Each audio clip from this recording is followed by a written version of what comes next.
Ladies and gents, I don't often come on stage, but I just want to say welcome back. We're here again. Let's hear the noise you make when I say welcome back to our Comedy Club! I just wanted to feel that noise. Thank you very much. I'm not going to stay here longer because we have 3 fine acts here, 3 different sections, 2 intervals in between. Please put those hands together again. Welcome your first act of the evening, Harriet Braine.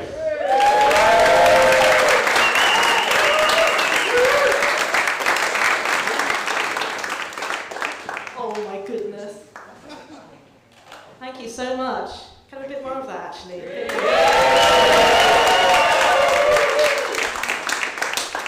Oh, thank you so much. I'm actually going to come backwards a bit so you can, I mean, it's a nice view, but it's not what you really want. So now you can see the profile, not just the ass. So yeah, hello everyone. So good to see people. Oh my gosh. I get to know you a little bit. That's what the first act's supposed to do. You. I mean, you're in the seat. I sat down and I thought you assholes. Yeah, they really dubbed you in it there. What's your favourite film? What's 50 Shades of Grey. Okay, wrong. Madam in the Hat, Try Not to Get Noticed. What's your favourite film? Leon. No. What's your favourite film with Julie Andrews in it? Huh? Okay, wrong. Okay, never mind. Yes, correct. Correct. That is the best film. Wait, did I ask favourite or best? I meant to ask what's the best film, and it's clearly Mary Poppins. And I've been watching it a lot over lockdown. It's a childhood favourite. Makes me feel safe, makes me feel comfortable. But in this sort of weird situation where you have not very much to think about, apart from the extinction of mankind and blah blah blah. Apart from that, I found myself sort of like really overthinking, like actually Mary Poppins, and I thought, what happened to the Bankses after Mary left? What happened? And I thought it can't have been good, because you've got George, his personality has completely changed. Yeah, and it's like, how would Winifred have coped with that? Anyway, so I've written a song about it, and it's sort of Winifred to George, about some of his new habits. You and me once went to Nelson's column. Since that day you'd go there often, like every day. I really feel that was maybe a red flag. Why was it only tuppence? A bag is too cheap. It looks a tad like you're going mad. And no offense, but you smell really bad. Don't feed the birds, you stupid idiot. Now they are in our kitchen. Don't feed the fucking birds. Don't feed the birds, they're taking over. They're nesting in our sofa. Don't feed the fucking birds. Oh, memories. This place used to be inviting, but now it's altogether mighty frightening. We could die, booze, you and I, and Jane and Michael, of avian flu or E. coli. Don't feed the birds, you fucking moron. Pigeons, seagulls, or swans. Don't feed the fucking birds. No, George dear, were you fucking thinking? I can't believe I live here. Don't breed, don't breed, don't breed. Oh no, it's too late. They've laid eggs in my muff, George. Remember my lovely muff from the film? No one remembers the muff. Oh, there's guano in our children's hair, George. In Jane and Michael's lovely hair. Oh, in the fucking chimney, we'll have to get that fucking re-swept, won't we? Don't feed the fucking birds. Thank you. Oh yeah, Barrie. Thank you. I like. It's good to see you're all still programmed. It's good. It's good because I got worried. I was like, are people going to remember that they have to clap at the end of a song. And you remembered, so thank you. That's what's so great about musical comedy. Stand-ups of Kilfer we've just done. So, right, I'd like to thank Boris and the rest of the government for making it so that the pandemic has lasted so long. This next song is still relevant. This is my COVID song. It's about my personal COVID journey, and I'd appreciate it if you didn't judge me too harshly. I must have gotten COVID. I've lost my sense of taste. My judgment is eroded. My preference is misplaced. I'm buying books on tape and carpet for my bog.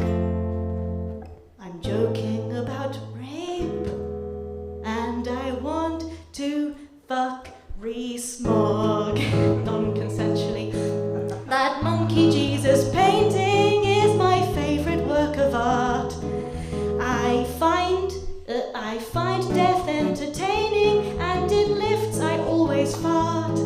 I only watch the adverts when I watch TV, unless there is a black shirt in a war documentary. Then I'll pause it on the fascist, and then I'll hit print screen, and I'll print 1 million copies because I hate the trees. I also hate the animals and this chord. Animals, except for those snakes that eat baby iguanas like little lizard cakes. Remember Melania? I thought she was like, it's like a fictional character or something. Melania's Christmas decor is the best I've ever seen. I watched Dr. Pimple Popper on my 85-inch screen. I like to think the whole world loves the smell of my BO, so I chuck my dirty pants and shirts through any open window. You're welcome. And then I buy all new ones from lovely Jeff Bezos. And whilst I'm there, I'll also get some lovely asbestos to build a nice new school, or a house for my family, or an Olympic swimming pool, and wish to have a nice big wee.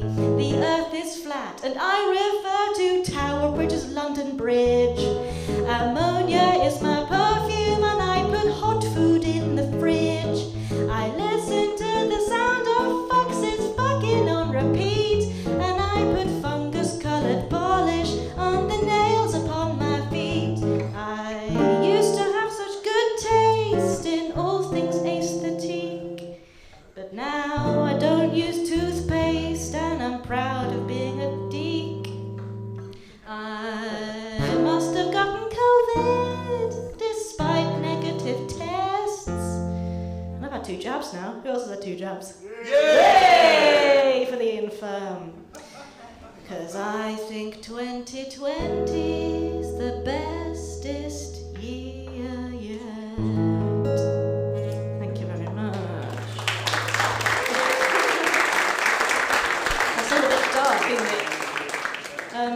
You don't want to hear about dark stuff. No, you don't. No, I just thought I would already gone dark, but you're obviously depraved. So instead, I'm going to sing a song about a couple of my friends. So again, over lockdown, things like that, I've decided that my favourite TV people are my friends. And I know, I see them more than my actual friends. So, yeah, I'm going to sing you a little song about Claudia Winkleman, one of my best friends, and I hope you like it. That's it. What's under Claudia Winkleman's fringe? What's under Claudia Winkleman's fringe? What's under Claudia Winkleman fringy McFringies and Claudia Winkleman's fringe? Maybe she's got another eye up there. Or maybe her wisdom teeth grew up there. Happened to my uncle. Or maybe she's got a crap tattoo, not a rubbish tattoo. I mean a picture of a poo. Or maybe it's a rubbish tattoo of a poo. This is what you came for. Has anybody ever seen what lies just above Claudia Winkleman's eyes? You sometimes hear rumours of boils or of tumours or a forehead that's just a bit shy. Maybe it's where she stores her body fat, or maybe her eyebrows spell out the word twat. Happened to my uncle. Or maybe there's an extra pair of nipples up there. Or maybe it's just another fringe and a whole entire head is made of hair. Altogether, no, fuck it. What's under Claudia Winkleman's fringe? What's under Claudia Winkleman's fringe? What's under Claudia Winkleman's fringy McFringies? And that's the hard bit. Fringy McFringies, Claudia Winkleman's fringe. Altogether now, Claudia Winkleman's fringe. Oh, you're so obedient. Claudia Winkleman's fringe. What's under Claudia Winkleman's fringy McFringies? Claudia Winkleman's fringe. Oh, thank you very much. That was nice, wasn't it?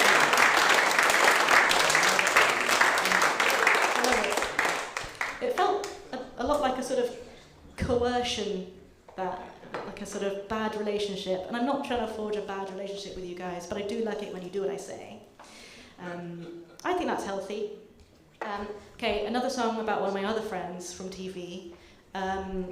This is a little tango I wrote for another of my best TV friends. In the US, they call you Graham. I feel like you're a member of my fam. Dressed in a suit on my TV is where you'll always be. I'm talking to you, Graham Norton. I talk to you, you don't talk back. I know that is how television works, but even if we were to chat, would I deliver crack that's good enough for Graham Norton? I'd like to ask, what was it like going out with Tina Burner off Drag Race? Or should I ask about your books, probably one of which I've even read, Graham Norton? Eurovision would be unbearable without you. You spill the tea so very Irishly. And as for your chat show, one day I'll be a guest and you'll pretend to have enjoyed my Netflix special. Don't go looking for it, it got deleted. Because I've written such a lovely song about you. Is that a deal, Graham Norton? Thanks.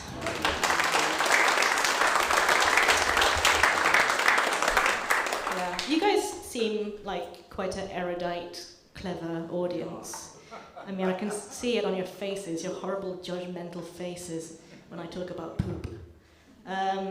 So I think I'm going to do a song that's just for you, because no offence, looking at you now, like you look like you might like a word game.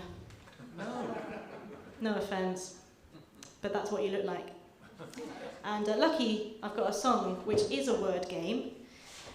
It's like a what are they called? Crossword. Cross stitch. No. Is that even funny? I don't know. A crossword, and it's a song. Okay, don't worry. I'll do the first one, and then you'll get it, and you'll be really good at this. I can just tell. Okay. It's about everyone's favourite landscape architect. Everyone's got one. Capability Brown. Convinced? That's fine. So yeah, I'll do the first one, and then I'll give you clues, and you shout out when you know the answer, which you will. Hope you all know a lot about Capability Brown. Capability Brown must have been a very capable landscape architect. But what many people don't know is that he actually made a lot of mistakes. He was clumsy and a burden and a bit of a hindrance. He should have been called Liability Brown.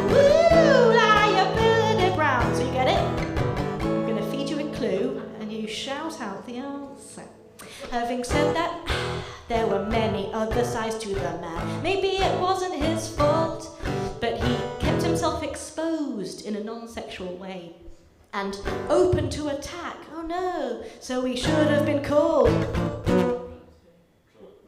Yeah, baby. Vulnerability Brown. Woo! Just be proud of it. Be proud of your brains. Shout it.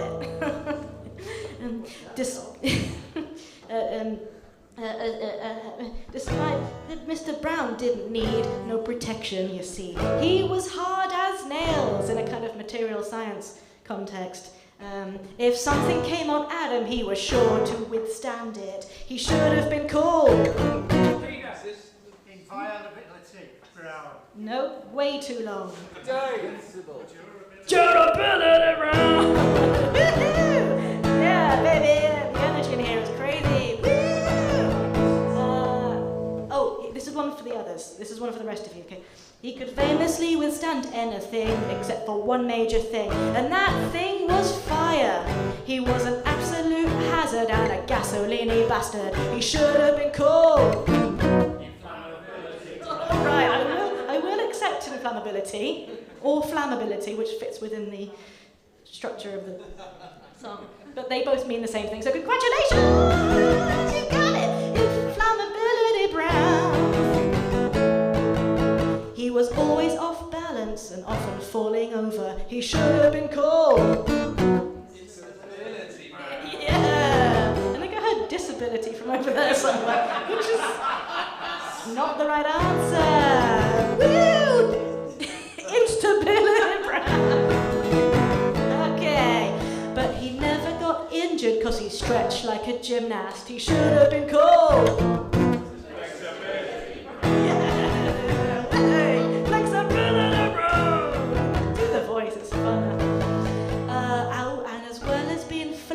He was rather sexable. He should have been called. Fertility. No. Good, but that's. Nope. Fuckability Brown. Okay. He should have been called Lancelot Brown, because that was his real name. Yeah. And it's on a real high, that one. Okay, I can't leave you there. Oh my god, guys. You sound exhausted. Think how I feel. Oh my god, this is good to be back. It's good to be back. It's good to be back in the bath. So I'm gonna do one tiny little song for you to end, and it's about one of the most interesting people, I think, in the world. She was the first woman in space. She's friends with Putin, but I won't hold that against her. But it does mean that the song has been heavily censored, because I don't want to get into trouble with that lot. So, any Russians in? Yes. Okay, good. So yeah, it's just a little song about the first woman in space. Just a little thing to help you remember who she is and what she did. Anyway, so here goes. Thank you for being a wonderful audience, guys. And I'll leave you with this. Okay. You're laughing in the wrong place. It's just I've become a control freak, evidently, over lockdown. I'm like, that's wrong. Oh my gosh, you'd be the guys in the Zoom gig that would like put like a heckle in the chat and be like, oops, I didn't know everyone could read that. That's what you are. I think I've got PTSD from Zoom gigs. Oh my god. Anyway, thank you for being here actually in person. It's really nice of you to come outside and then inside again. It's good. Anyway, yeah. Okay, first one into space.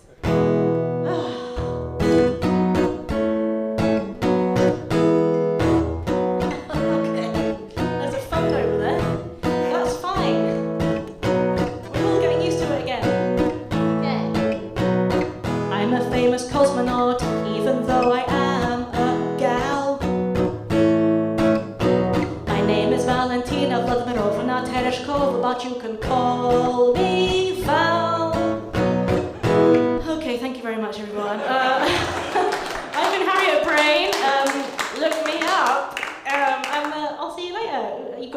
couple of acts coming up. Have a wonderful evening. Bye!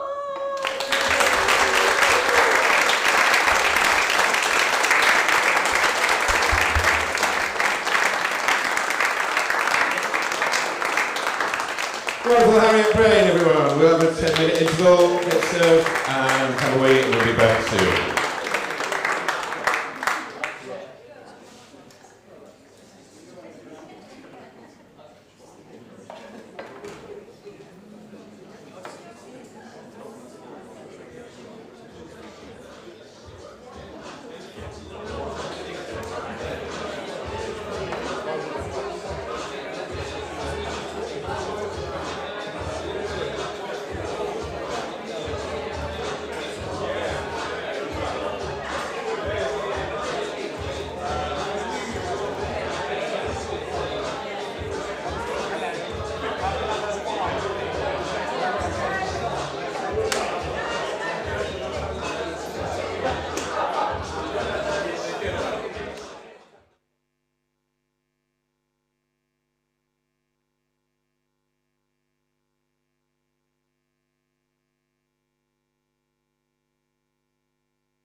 Jerry Rose, Jerry Bay.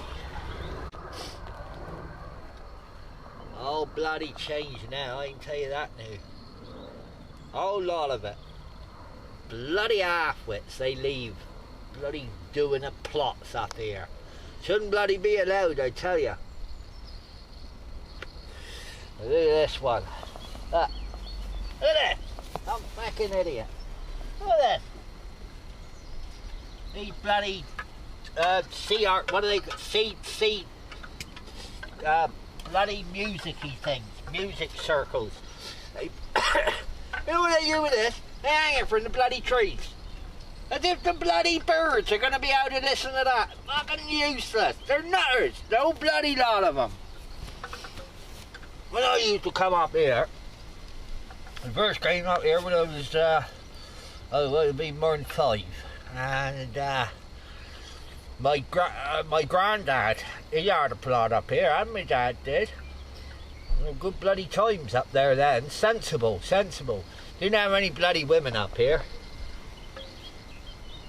They made it half bloody useless, I can tell you that now.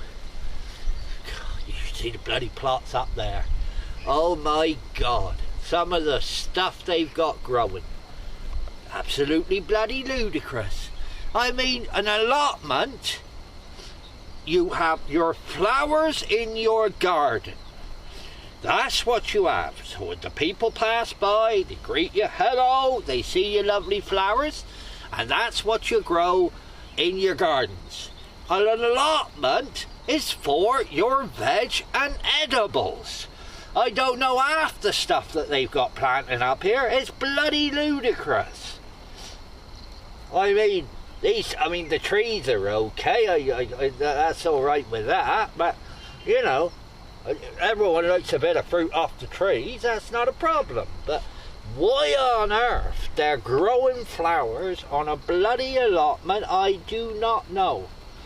Who's that? Oh, Samantha and yeah, right. More bloody idiots. I tell you that now.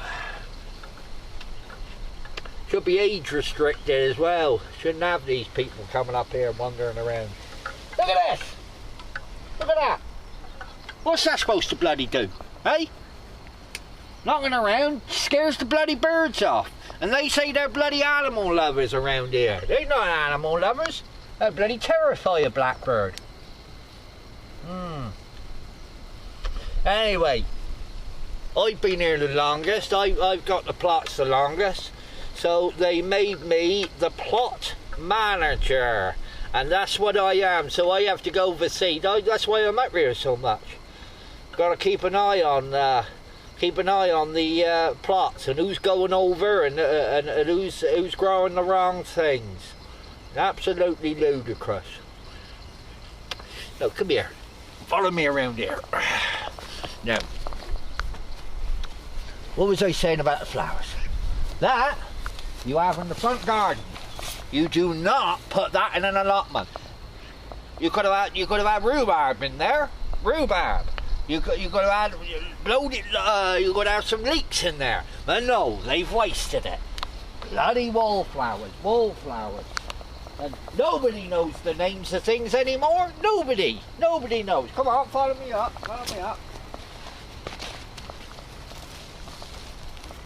You know what these are? Hey, gentlemen. You know what these are? That's Bishop's fiddling. Yeah. This one, old lady's labia. I like to get my nose into that. Yeah. Old lady's labia. And very droopy.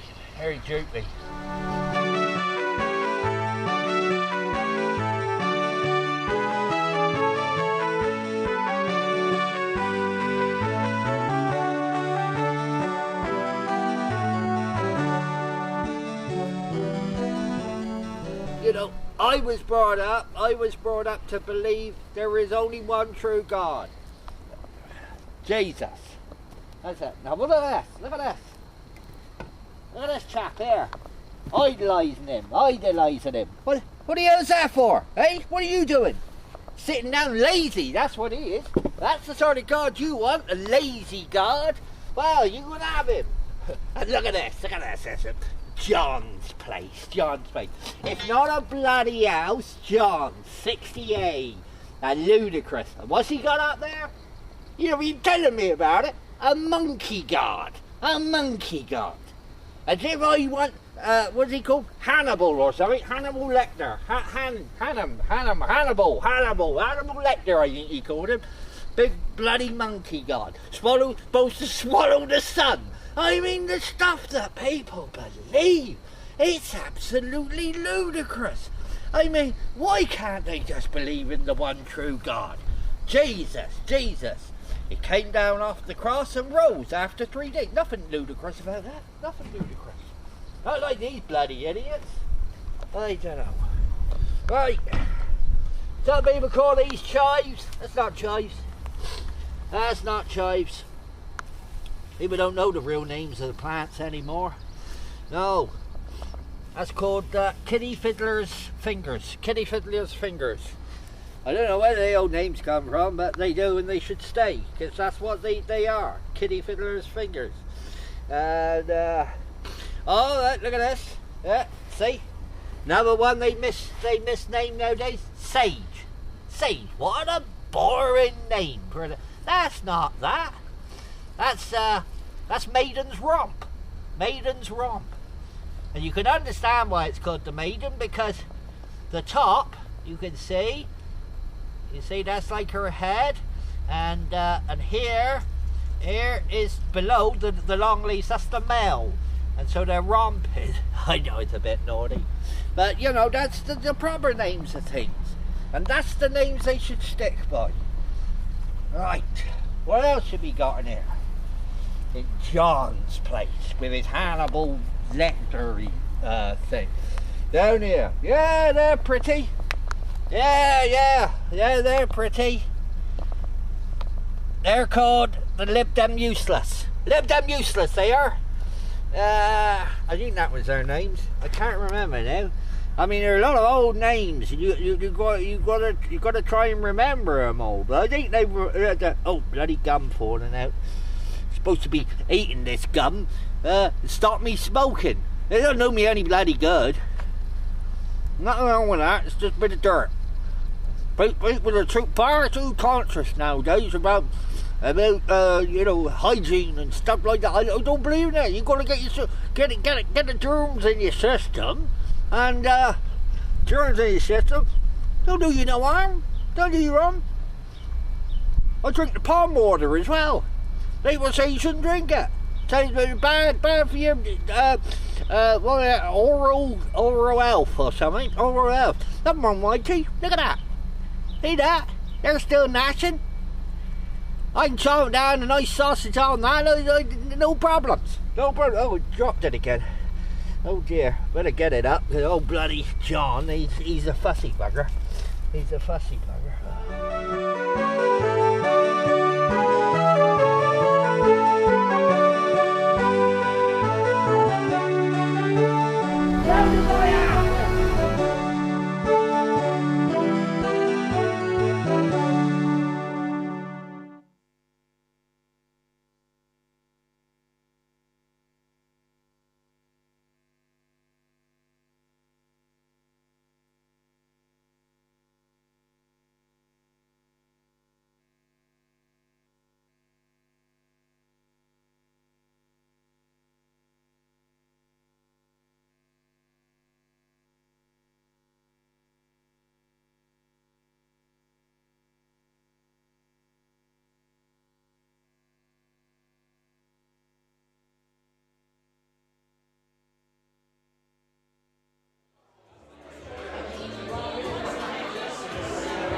Ladies and gentlemen, welcome back to the second half. Are you ready for your second communion of the night? Ladies, put your hands together, make a lot of noise, welcome for the fabulous Phil Cooper!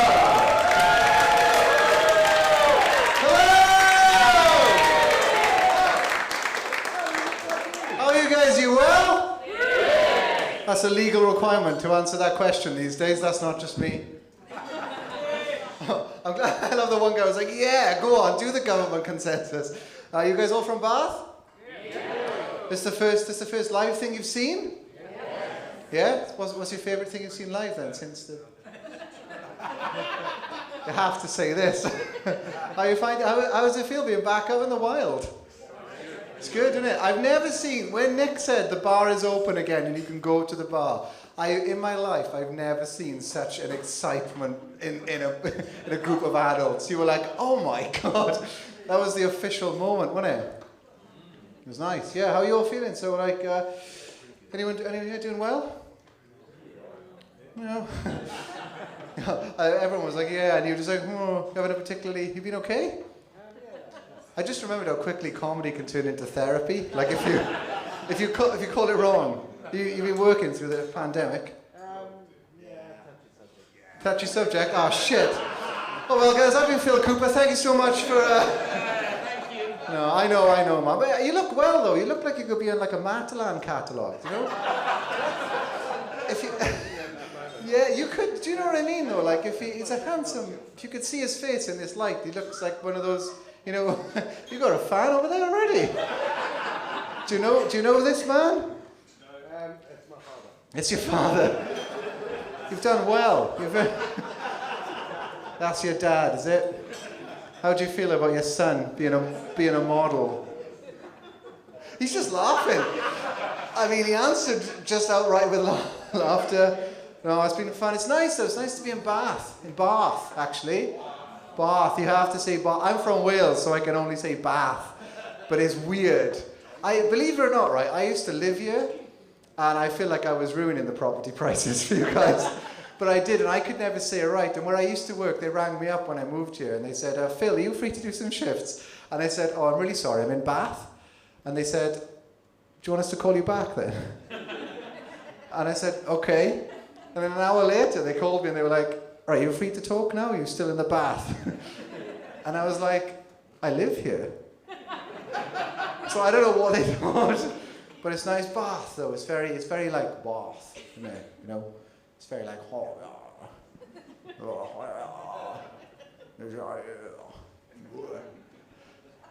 It's just this for 20 minutes now. It's so like when I was living here, right? I genuinely overheard a man, and he said it's better to have multiple properties because it has a higher yield. Multiple. Property for me would be like, whoa. I'm the type of person, I was buying a multi-pack of Quavers. Because for me, that saves money in the long run. I mean, you have to understand though, because I come from Wales. Hey! I love that there was a slight gap. Just enough there. I said I come from Wales, and they were like, I guess we should be supportive at least. Support. Anyone in from Wales? There we go. That's the real Welsh enthusiasm. Everyone else is cheering because they're not from Wales. And then that's what part of Wales are you from? Oh, it was you, sorry. What part of Wales are you? Oh, that's still the posh part though, isn't it? I don't know. To me, I mean, you got a roundabout, so you're doing well. Ammanford, and then you move to Bath. How do you, say I live in Bath, I'm interested in hearing the accent because I want to know if you've got a posh or if unless that's too much pressure. Oh, if you're talking to me, Bath, but yeah, I see, but you've put it on. Yeah, trying to act posh. I did that. I bought a gilet to try and fit in. So you moved from Ammanford to Bath. Quite the rags to riches. Is it? I don't know. What do you do now? You live in Bath? I'm a pharmacist. Oh, okay. And in Wales, she was a drug dealer. Pretty much the same thing. It's just changed. No, that's very cool. I bet you've been busy then this year, giving out the vaccine. I don't know. I actually don't know what a pharmacist does. No, fair play. No. I don't know. That's good though. It's good you got out, you know. Came out. I went back. I mean, you have to understand, like, because it's just a completely different jump of class, like when you move to Bath. It really is, like, because in Bath you've got a shop here, I think, called what was it called? A Croissant Valais. I remember walking past something called the Croissant Valais, which I think translates to croissants and that. But where I come from in the valleys, right, I live in a place called Pontypridd. Yeah, there we go. Even the rough lads are like, okay, back off. Stop it with these dad jokes. And Pontypridd, that is the right response. It's got, just to give you an idea what it's like, right, it's got one high street, and on that high street, there are 2 shoe zones, right? You might not know what a shoe zone is because you're too bloody posh. It's a place you buy discount shoes. It's a zone of 2 of those, right? As if one wasn't enough. Unless one sells the left foot and the other's gone out of business. It's hard times, guys. And at the end of this street, right, there's genuinely a cafe, and honest to God, it's called a brunch in the face. That's what they've decided to call a brunch. Oh, nice, in the face, bloody hell. And if you ever go in there, don't go in there. But if you ever do go in there, right, this is on the menu, genuinely, right. There's cheese on toast, egg on toast, beans on toast, and then there's just toast. It's like the guy who runs the place ran out of things and went, well, I suppose toast in itself is a meal, isn't it? It's not. I once went in there and I said, please can I said to the waitress, I said, can I please have just some cheese and beans on toast, please? And she went, ooh, got a fancy one, have we? I'll see what I can do. And I tell you what, do you know what I got in the end? I didn't get it. Do you know what I got? An egg. Just one egg on it. How do you go from cheese? It's not hard. It's not like I was asking for like a souffle or whatever you guys would have. Literally, I asked for 1 egg, and it's like the guy in the kitchen went, oh, got a dickhead, have we, Sandra? Give him the egg. No. You give him the egg. It's nice though. I make fun of Wales, but I'm proud. I'm proud coming from Wales. You proud coming from Wales? Yeah, you have to be, don't you? Otherwise you get burned. You proud coming from Bath? Oh, okay. Slightly less. No, I used to love it here. I feel like, I'm going to say this, I don't know if I'm like stepping about, tell me if I am. I feel like we've done a really, really nice, posh, lovely Bath. And then there's this sort of big wall, and you've kind of walled off all the poor people. Was that just me? That's just you. That's just me. And that was where I lived. No, but I'm proud coming from Wales. One of the things I'm proudest of, right, is the fact, I think we've got one of the best flags in the world. It's shit. Oh, hey, let me, just hear me out, right? And also, your English flag, don't take this wrong, but that, you just put a cross in the middle of a white... Better than a fucking dragon. Bloody hell! He hasn't been out of the house for a while, and I think this is the first time he's been out, and I love that everything I've spoken about. Now he's like, oh no, he says his flag is good, does he? Well, where are you from then? Bath. Okay. Oh, he's from, that's because of the, yeah, and you said Bath with a sheep noise there in the middle, which I would say, be careful of that. Yeah, you did, you went Bath, which It must be the Welsh. I find very arousing. I don't know if anyone else.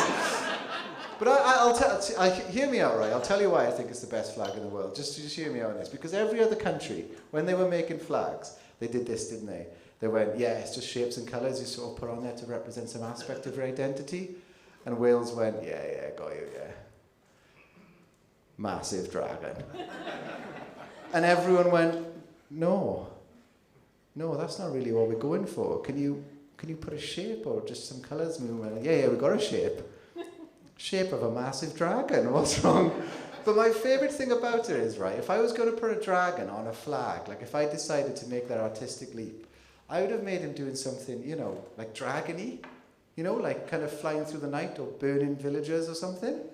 But if you look closely at our flag, it just looks like he's turned up awkwardly to the wrong business meeting. Do you know, if you look at our flag, it's like he's gone... Oh no. Is this not floor 3? I thought this was floor 3. Yeah, I'm the dragon from the flag, yeah. It's hard getting work when you're a dragon, to be honest with you. I've killed 3 people, I can't. There's no end to this joke, by the way, it's just me standing here now. Like that. Oh, also, I meant to say, I realised something, right? You know, this is a live gig. Thank you so much for coming, by the way, genuinely. It's awesome that most of you are here. But I tell you what, this is being recorded and it's going out live, and they can only hear through the mic. So, I was wondering, do you hear me like that? Yeah. Should we play a prank on people who are watching? I was thinking we could do something where they can't hear it. And we could do something, I don't really know, maybe, I tell you what if, right, halfway through the set, I'll just say some absolute bollocks, like, and that cat never came home, right, doesn't mean anything, and you all act like it's the funniest thing you've ever heard, and people at home will go, what the fuck was that? Does that sound good? Yeah! You doing that? Alright, I'll say that in the middle of nothing. And you just, if you can go crazy for that, and they'll be like, well, we should go out to live comedy. But you have to go with me on it though, because if I apropos nothing, say, and that cat never came home very confidently, and you do nothing, then I'm going to look mental. So, are you all in? Yes. Okay, thank you. You what? We'll have a chat with your fellow behind us as well. Chat with the yeah.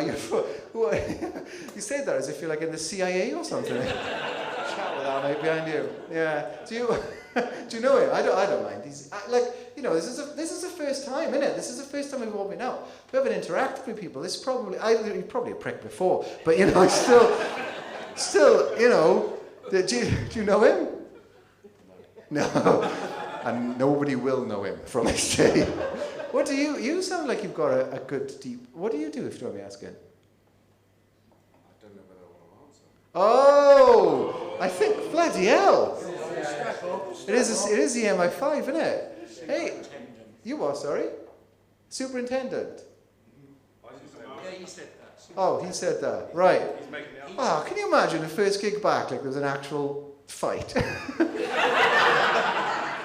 How did the first gig go back? Oh, somebody died. What, the comedian?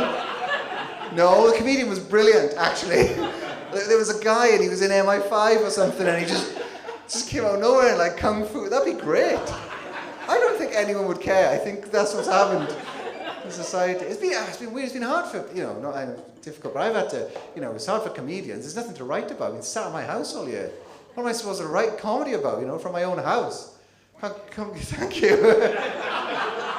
That wasn't actually meant to be like a Q&A, but I love that you were there like a second. I don't know if you heard that. I said, what shall I write about? You went, wanking, obviously. That's what we've all been doing. My dick's like an old vole these days. Is that what you've been doing to pass the time? Yeah. Bloody hell. Your dad is sat right there. To think about it. No, fair. Wanking? Yeah, wanking. Everyone's been doing it. Hey guys, isn't it great when you wank so much you lose all sense of time? These guys enjoyed that. Everyone over there was like, oh my God. But it is. Like, what am I supposed to write about? You know, like, oh hey, have you ever noticed how like the toaster settings don't make much difference? Have you ever noticed how you put the toaster on number 2 and then move it to number 3, it's just slightly browner? Hey, you enjoyed that toaster joke and you didn't laugh. You laughed at the wanking joke and you didn't laugh. So I see what's happened. You what? It's a social divide. Social divide. No, I think... You what? Age divide. Age divide. No, I think you're still young, I think. In the darkness, he says. How old are you, if you don't mind me asking? 17? Probably is knowing the youth these days. Well, so is the older people, are they sat... I mean, some of these guys are back in a few years. So, no, I did. I had to get a proper job in the pandemic. I used to do this for a living, believe it or not. And I had to get a proper job. I can't say who I work. I still work there. But I'll give you I work for a telecommunications company based aggressively in Britain. That's where I had to get a job, and it's really weird. Basically, right, what I have to do is I have to ring people up and like answer their internet queries. But the problem is I only have people's landlines to ring, and the only people who answer their landlines, and I mean this with the greatest respect to this side of the room, are people who were born in the 50s, right? So they're all old, like older people, and I love them to bits, but that's the only people who ever answer, right? And I ring them up and I say, hi, it's Phil here from BT, fucking hell, from...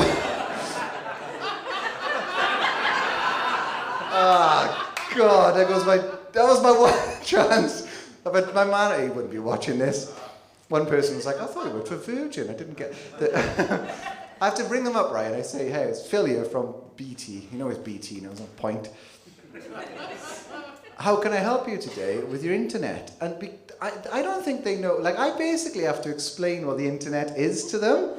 They go, one lady, genuinely, I rang her up and she said, the internet? What's that then? And then I have to, like, explain the whole concept. Do you know how hard that is? I was like, the internet is sort of like it's just information. It's stored in kind of like a cave in space, I think. And they know your favourite biscuit, the things you wank to. They probably know the year you're going to die. And she said, oh, that's great. Can you tell me where my sister lives? And I was like, that's not what it is.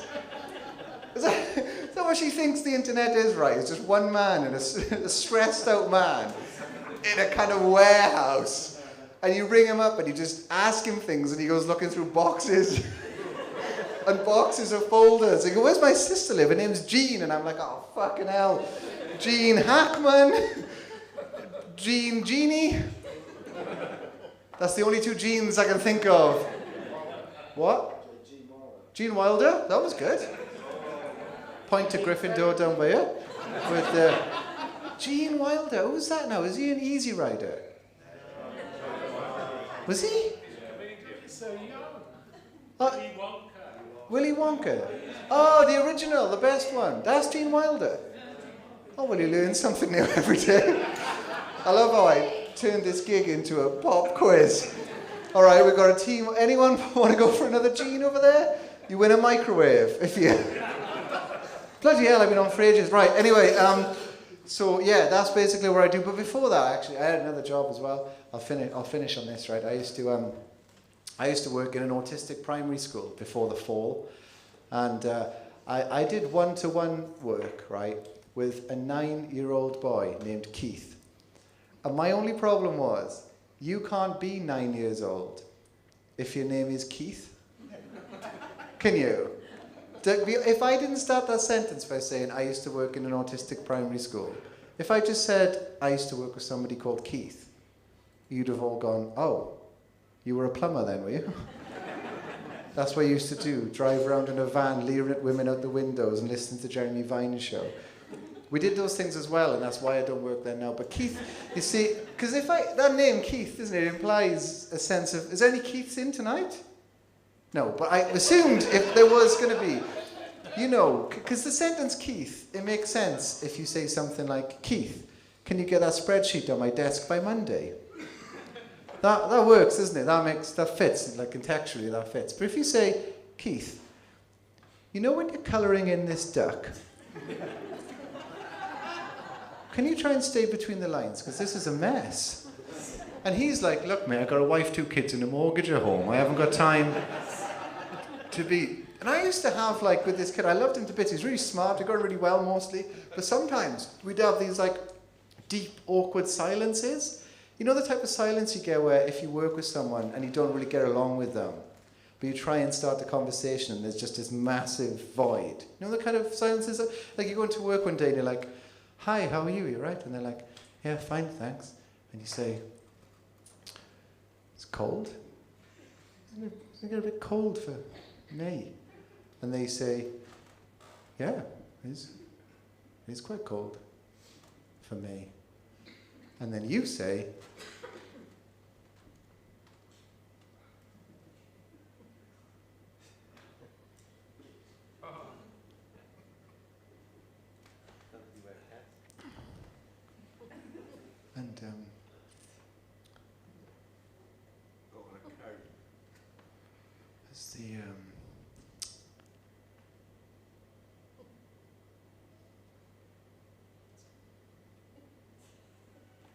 Did you? Sorry, because And that cat never came home.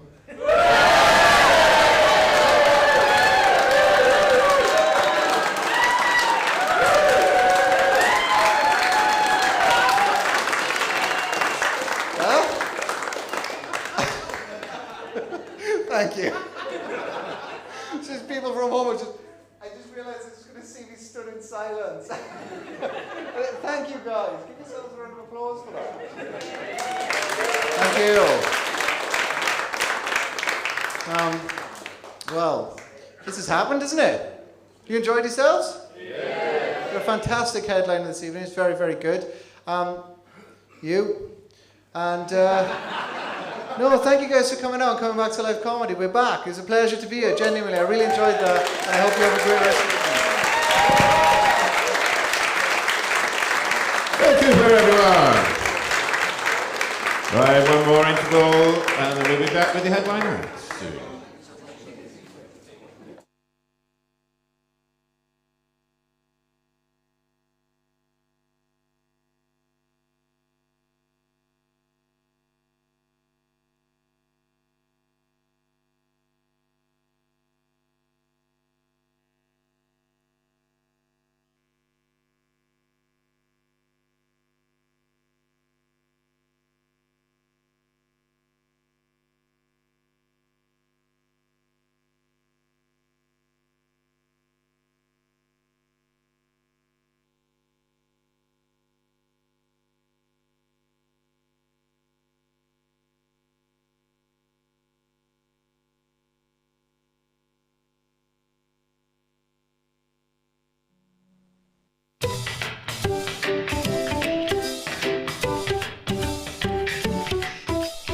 Hello, and welcome to another edition of Smug. This last year has been truly difficult for so many people.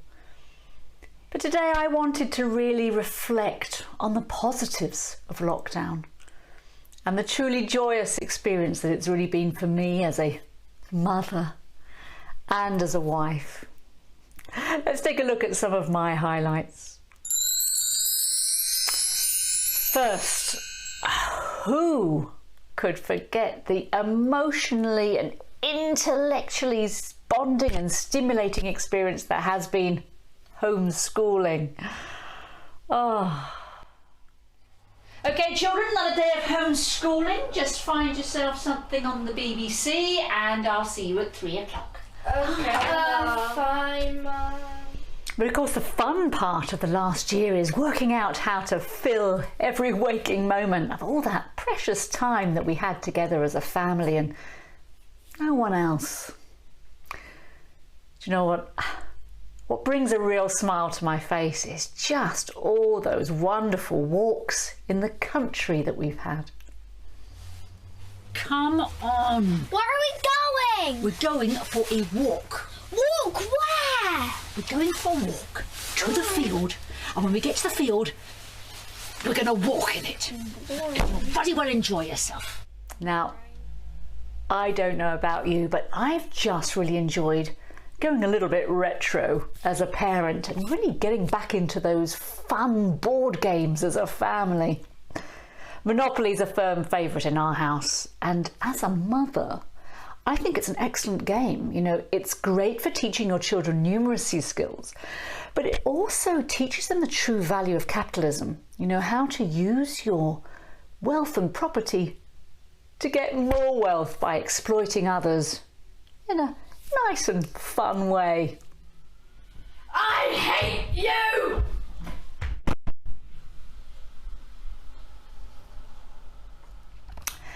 Now, people have kind of lamented the fact they haven't been able to go to restaurants and go out, but actually the fun thing about lockdown is just those family meal times. You know, who'd have thought that there was so much to talk about when you haven't even left the house? We've had some pretty stimulating conversations in our house, I can tell you.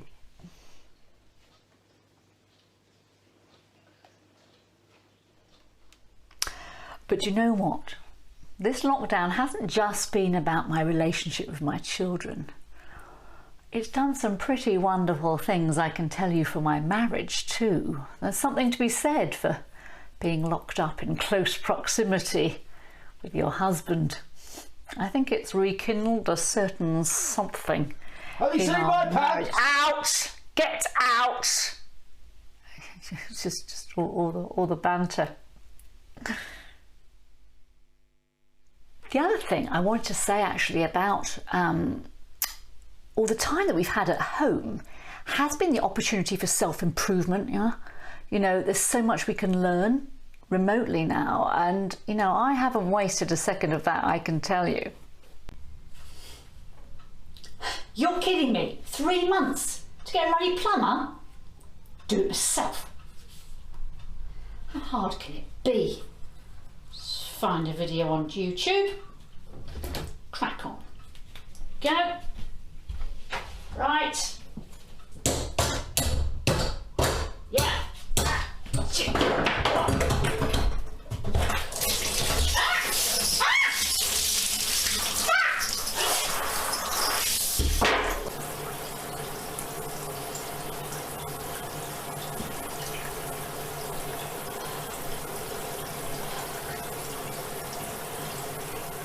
I'm not going to lie, I have enjoyed having the children at home just so much, you know, really. So it was tough. It was tough. You know, when they went back to school, that was a tough day for me.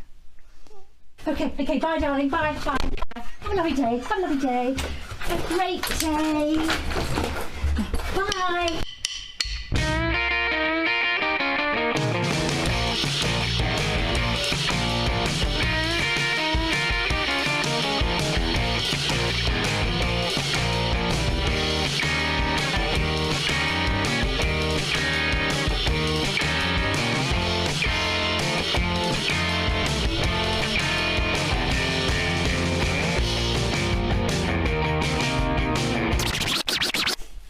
I think it's really sad, you know, that some people were so desperate for the pubs to reopen again. And the moment they opened, they were there, you know. I mean, do we really need them? I mean, what's wrong with just staying at home with a home-cooked meal, maybe even some homemade of cordial? It's what we've been doing in our house. Mr. Speaker, I can tell the House that we will also reopen restaurants and pubs. Hallelujah! Well, that's all I've got time for today on Smug. Perhaps you can share some of your reflections of the joy that lockdown has brought you. In the meantime, stay safe and stay smug. Bye-bye.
Ladies and gentlemen, around 2 or 3 minutes for everyone your fabulous day.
ready for your hot day, Max?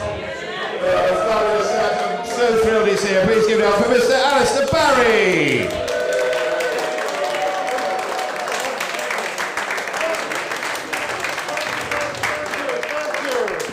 Hello, Widcombe Social Club. How are you? Are you well?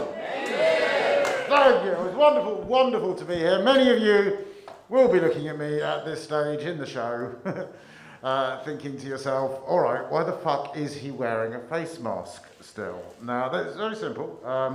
Just back from Delhi. And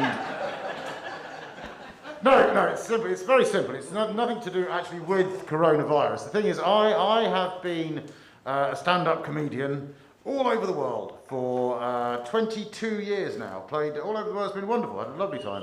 Oh, no, no, for God's sake, this is not America. No, but 22 years it's been my living. Unfortunately, due to coronavirus, I haven't done a gig in 15 months. So there is a very good chance this might be a bit shit. So I don't want you to know what I look like.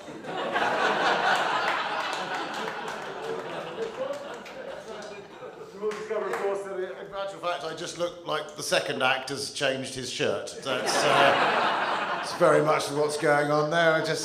There we are. That's what you're back into live entertainment, clapping at a middle-aged man removing his clothes on stage. It's not even a face mask. It's more of a moustache hammock these days. Well, I did that thing. I can't really see too. Everyone's got their haircuts more or less sort of sensibly done again now, haven't they? That's it. I did the lockdown facial hair. We all do that, didn't we? I grew the beard, thinking I'd hipster, cool, funky W.G. Grace kind of. According to my wife, I look like a homeless drug addict. So then I just went down for the little Zapata moustache. Thought, a little D'Artagnan number, and apparently, according to my wife this time, I look like a paedophile in search of a leather bar, which you can tell romance has slightly gone out the back door after 15 months together when your wife just looks at you, you're like a paedophile in search of a leather bar. I was thinking, a paedophile in search of a leather bar? Surely that's a confused paedophile, isn't it? I mean, think what you will, but those are two different disciplines, aren't they, really? And I don't think this is a paedophile moustache, is it? That's a totally different kind of grooming. But anyway.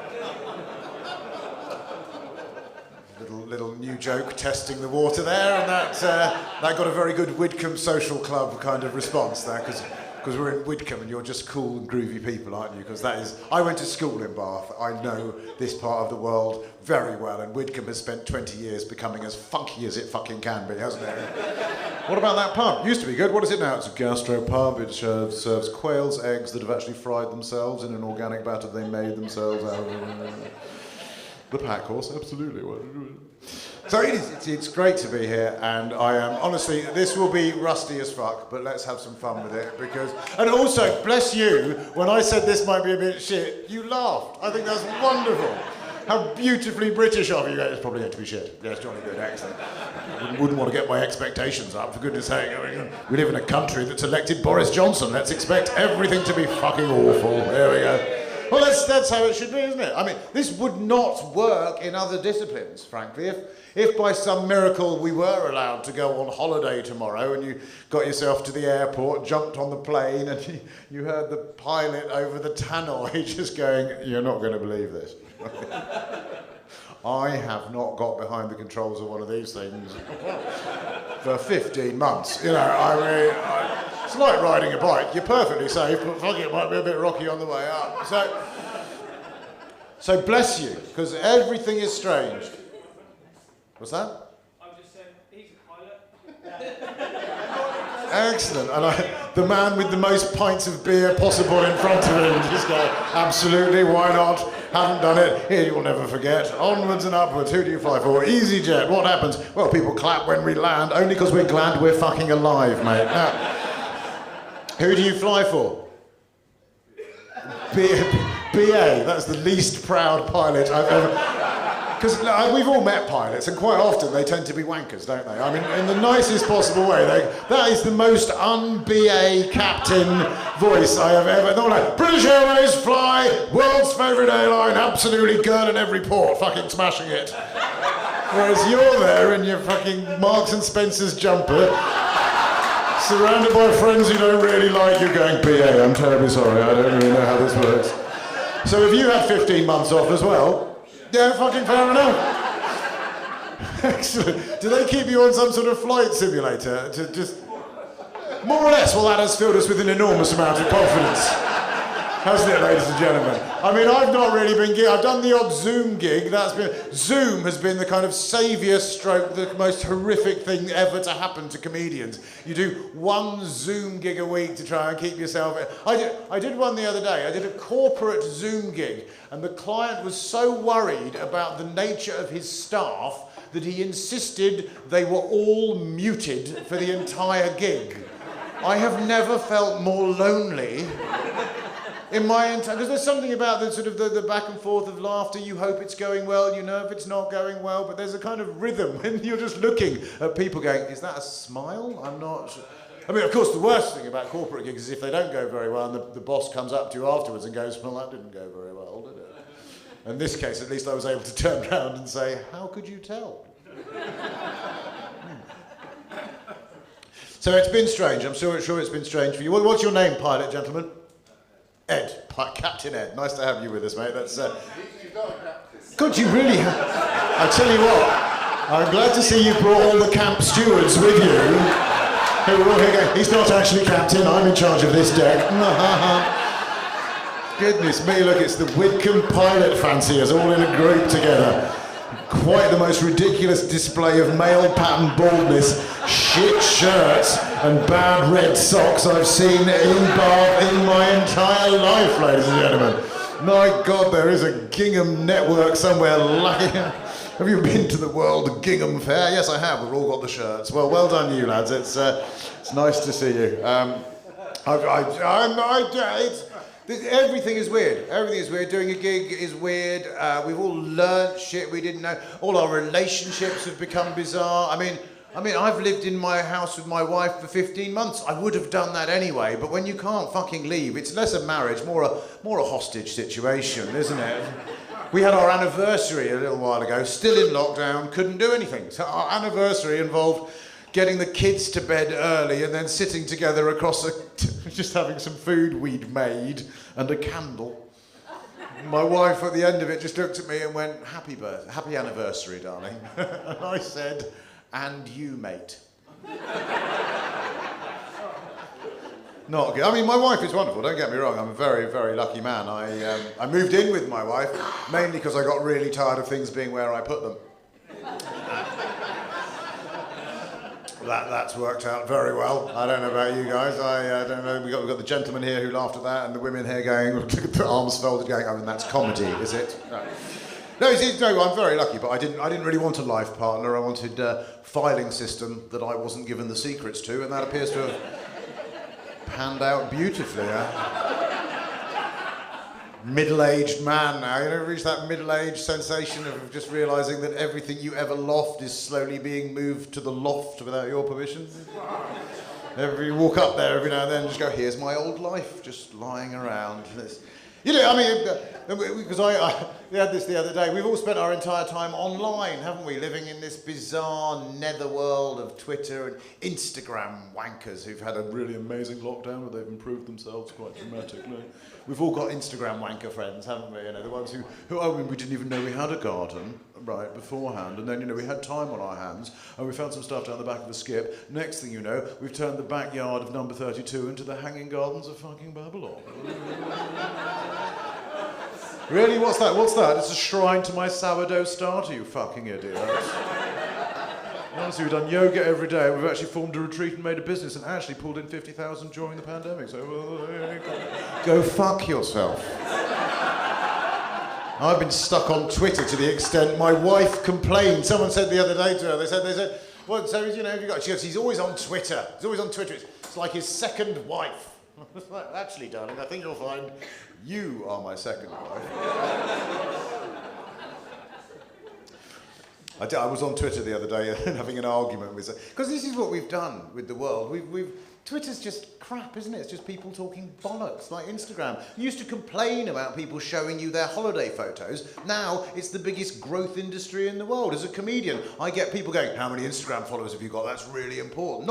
Someone at the end of it, I did a gig last night, this is my second one back, someone said to me after, you should put that on your Instagram feed. And I'm like, what about well done? Wouldn't that be... We've raised the banal to the level of something deserving. People are so rude on Twitter. Yeah, genuinely, in life, I'm 50 this year, right? In my life, up to the age of about 40, I would probably say, fuck off, you cunt, to someone, and mean it, about once every decade, if that.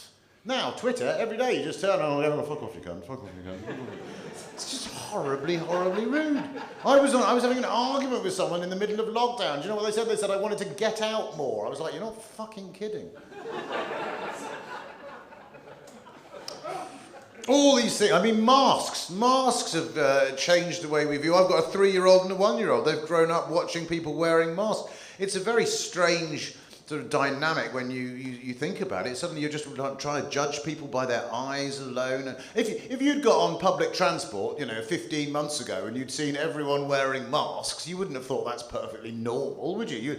Everyone wearing masks, you'd have gone, right, either this is a fucking terrorist attack, or B, that is a lot of Japanese tourists. Because come on, the Japanese have been rocking the mask look for many, many decades before any pandemic hit, hadn't they? The Japanese wouldn't leave the country without turning up somewhere else wearing a mask. And that's nothing against the Japanese, but I have always thought that is slightly rude, isn't it? What you do is basically turning up in someone else's country going, your oxygen? Yeah. Not really fit for purpose, I'm afraid. You just think that's just a bit rude, isn't it? I mean, I don't turn up at Fukushima with a Geiger counter going...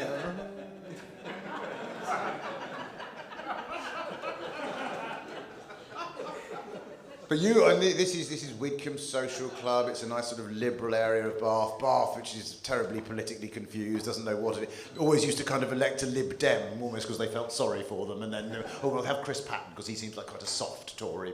And we've got a lot of history, so, we wouldn't want to change it, push over a statue. That's what I've spent all of lockdown doing, pushing over statues. I honestly can't stop me. One fucking statue. Jesus Christ, grow up, Britain. Anyway, quite a lot of this isn't material, by the way. I've just been 15 months stuck inside. There's going to be a lot of ranting going on.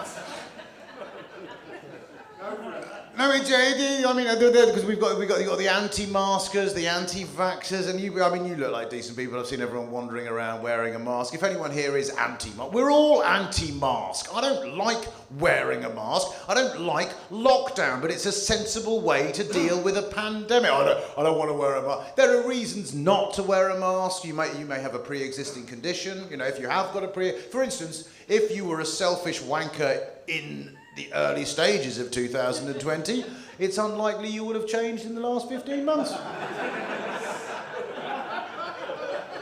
No, it's affecting my civil liberties. People died for your civil liberties. Civil liberties are important. Civil liberties, being a citizen, liberties, the freedoms that we cherish. And I think we all have the right to the freedom not to be breathed on by a bellend. I just think that's fair.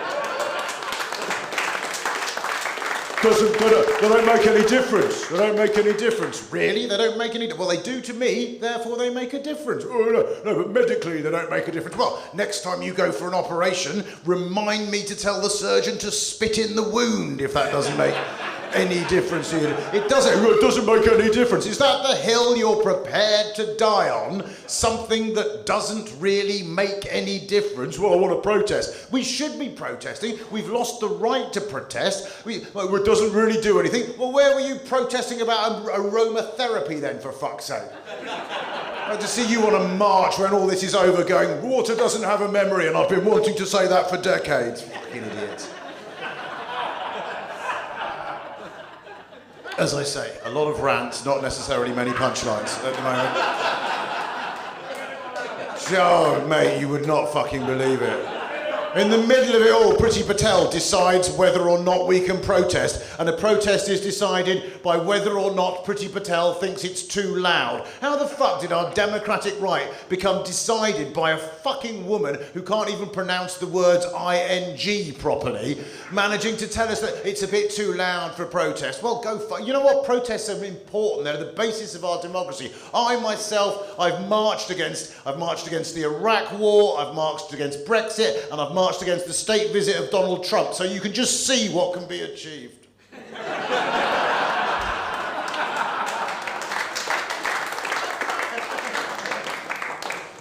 I mean, we saw it a couple of weeks ago, didn't we? We saw people power. People power prevented the European Super League taking place because the fans got together because they don't want rich men running their football club, but they're perfectly happy to vote for them to run their fucking country.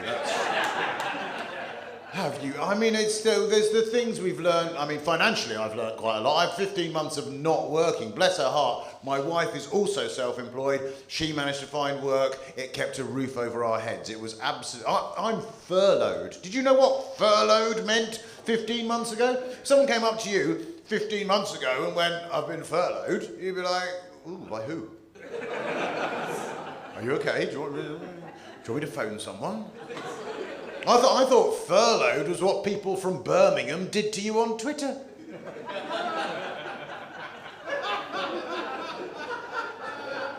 But no, I'm furloughed now, so that means that my wife and I have a company together. That's how we run our business. I stopped bringing in any money, so this was my wife's favourite part of lockdown by a considerable margin. She had to send me a letter on our company's headed notepaper firing me because I was no longer really pulling my weight. Just handed it over and went, there you are, darling, I'm fucking sacking you. I was like, thank you very much indeed. And as any of you who have been furloughed know, that does have implications. For instance, I'm still furloughed because work has not come back properly yet, and that means I'm not allowed... When you're furloughed, you're not allowed to work in the area you worked in previously. As I say, I've been a comedian for 2 decades, so I've been funny for money for 2 decades, but I'm still furloughed, so if this doesn't work, it's actually just a legal fucking requirement. Honestly, I mean, I just look at the whole... I mean, again, other reasons not to wear a mask, that could filter into that. There is one that would work under this government, is if the guidelines are that you should wear a mask, but you decide you don't want to wear a mask because you want to break the law in a limited and specific fashion, well, you're allowed to do that because that is government policy at the moment. In terms of the Northern Ireland Protocol, they want to break the law in a limited, and that's the government, want to break the law in a limited and specific fashion. Could I just ask, how do you break the law in any other fashion? The law is limited and specific. That's why it's the fucking law. The law, there's loads of it. If you look at the law, it's not just a book saying, just don't do bad shit, man. The law is case law and precedent. It's specific. That's why it's the fun. Have you ever been stopped by a policeman for speeding and he's gone, well, I'm sorry, sir, you were doing 50 and a 30, and you go, well, it's a fair cop. You say, that's not really the problem. The problem is we've decided to apply the highway code in an unlimited and non-specific fashion. So as well as the speeding ticket, I'm afraid you're going to be done for the Hatton Garden jewellery heist, the Iran hostage situation 1979 to 81, and the Great Fire of fucking London. I'm genuinely thinking of not paying income tax next year because I don't want to fund organised crime.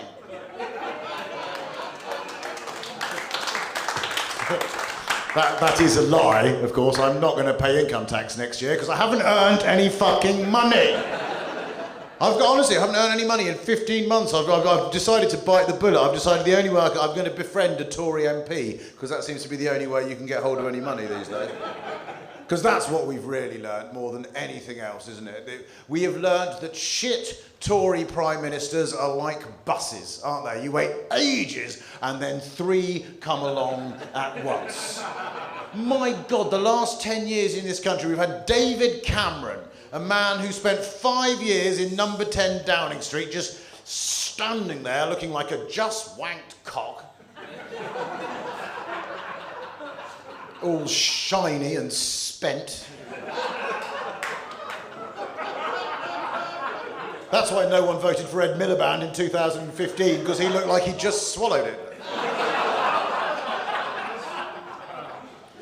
And he gave us the idiocy that was the Brexit referendum, a Brexit thing that he didn't even understand in the first place, because he's such an entitled dickhead who thought I would be a rather good Prime Minister, just went, I'm going to have a vote and win it, and then didn't, and the next day did what every entitled public school boy I've ever seen in my life did, and went, well, I'm going to take my ball back and go and play with it in my gypsy caravan. Which left us with Theresa May, a woman so grey a ghost would shiver as it walked through her. Seriously, that woman was just a pair of designer leather trousers in search of a personality. I've seen filing cabinets with more charisma. Just standing there going, Brexit means Brexit, Brexit means Brexit. What does that mean? Fuck off, Brexit means Brexit. That's just absolutely insane. That's like turning up at a hotel buffet and going, breakfast means breakfast. What would you like? Well, breakfast means breakfast. Well, we've got kippers or eggs or a continental. Well, no, I don't have continental, fuck off. You know, it's... Standing there, 2 years, she stood there going, do you want it hard or do you want it soft? What?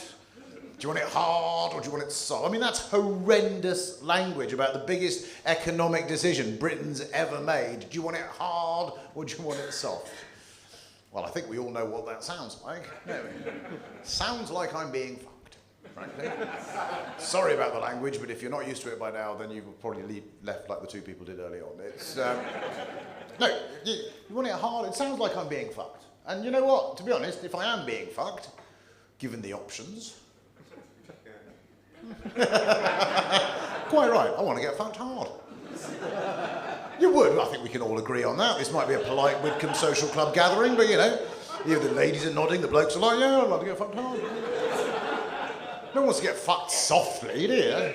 That's making love, and I don't want to do that with Theresa May anywhere near me. No, if I'm going to get fucked, I want to get fucked hard, but I'll be honest with you, beautiful people, I don't particularly like getting fucked.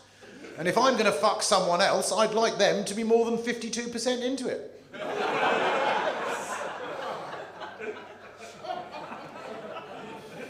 Seriously. And so then she left and was stabbed in the back, and we ended up... Oh my God, what is wrong with this country? We're living under a cult, ladies and gentlemen. And that is probably a mispronunciation. I'll think of a joke that's a little bit more original about that in time. I am so fucking angry that my country is represented on the world stage by Alexander Boris de Perfeffel Johnson. And if you voted for that cunt... Sorry, I don't normally swear as much as this, but you can tell it's filling up space because I've run out of gags. Sorry, if you voted for him... You know you voted for a pathological liar who is inept and corrupt. This isn't funny, it's just true. You voted for an inept, corrupt, pathological liar who gives not one tiny, teeny fuck about anyone apart from Alexander Boris de Perfeffel Johnson. And that is his full name, Alexander Boris de Perfeffel Johnson. And you do think, well, thank fuck he's on our side in the battle against the elite. Oh! Because I tell you what, every time I've headed down to the barricades with the rest of the working men, oh my God, the de Perfeffels are leading the way, they really are. Oh, the de Perfeffels love a bit of dictatorship of the proletariat, they do. Oh, them and the Rees Moggs are there together, signing up to the rights of man and singing the Internationale whilst writing rap songs about the hard project of fucking Eton. This is a man who 2 days before we gave him an 80-seat majority, 2 days before that, could be found hiding in a fridge from Piers Morgan. Now, gee, I was never a fan of Margaret Thatcher, but I'll say one thing in her favour, she never hid in a fridge, did she? For a start, the first thing the fridge would have done is gone, Jesus, something fucking cold has just walked in. Put a man in charge of giving us rules. I don't care what you think about Dominic Cummings. It was pretty clear everything he said this week was true. We have an inept man in charge. A man who has never played by the rules his entire life. Did you see him about midway through second lockdown trying to describe the rule of 6? It was more complicated than when you ask him how many children he has. It was unbelievable. What is the rule of 6, Prime Minister? And he stood in a press conference and went, 6 is the number of the beast is sick. You are, as I understand it, you can meet in a pub garden, standing up with the third mistress of your second marriage and 4 of your original children. Is this correct? During rain. Is that? And you're just watching going, and yet this is the man as well whose whole persona, oh no, we're going to break away from the European Union, we're going to break away from and these rules they keep on applying, these horrific rules from Brussels. Do you know what? We're all Western liberal democracies. I hate to break it to you, but most of the European nations are broadly similar in outlook, just with slightly different languages. We're Western liberal democracies. We do more or less the same things. Sorry about that. And yet you've got this gang of mad Tories saying, no, we're being prevented from doing what we want to do. What do you want to do? I want to paint my bottom blue and dance up and down naked on my neighbour's hedge singing Aruga, Aruga, Aruga every 3rd Wednesday, and these bureaucrats from Brussels simply won't let me. You're fucking mental, mate.